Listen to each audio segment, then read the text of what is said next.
l'endemà havien de tractar les decisions que va prendre el Consell de Govern de divendres, com no podia ser d'altra manera,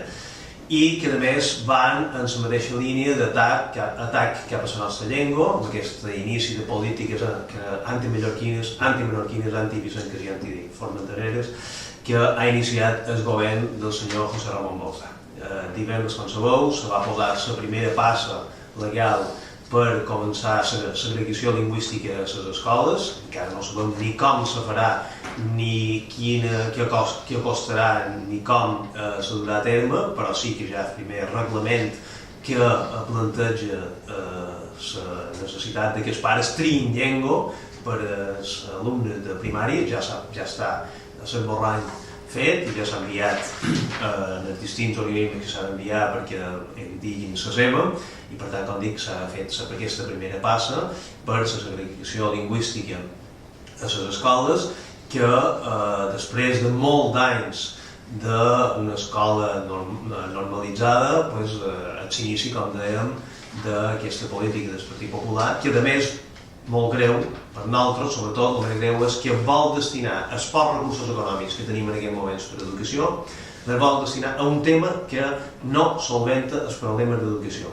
El problema de la segregació lingüística que planteja el Partit Popular,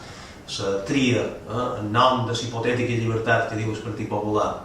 entre català i castellà, no soluciona l'absentisme escolar, no soluciona el fracàs escolar, no soluciona els problemes en definitiva que tenim a les aules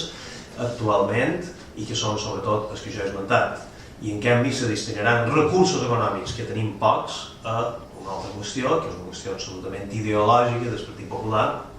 i que en general no ha plantejat mai problemes,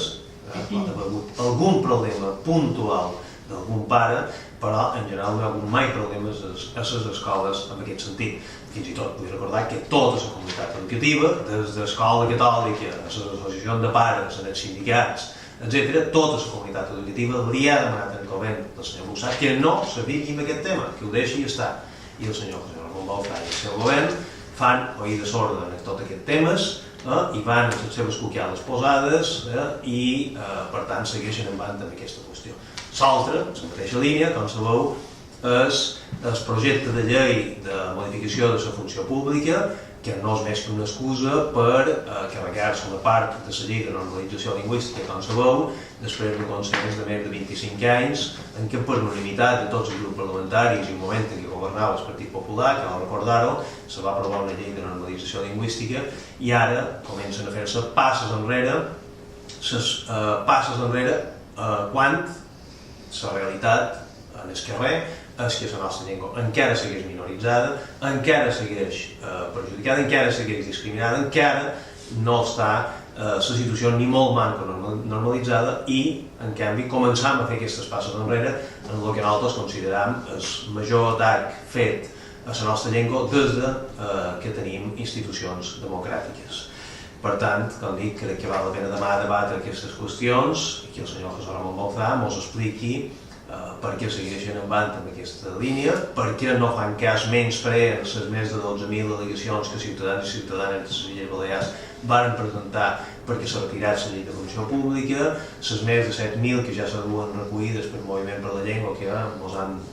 informat que les entraran com a dret de petició al Parlament de les Illes Balears. En definitiva, no fan cas en això i s'hi fan en els sectors més radicals, més antimallorquins, més antivicencs, com és el cas del Círculo Balear, que, com sabeu, presenta al·legacions perquè encara empitjori més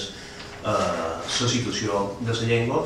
i produint en aquests moments el que pretén el Partit Popular és que l'administració no pugui garanteixi que els empleats públics, que els funcionaris coneixeran la nostra llengua. Jo crec que això en aquest país del món passa i per tant és una qüestió que d'aquesta manera s'ha de poder tolerar.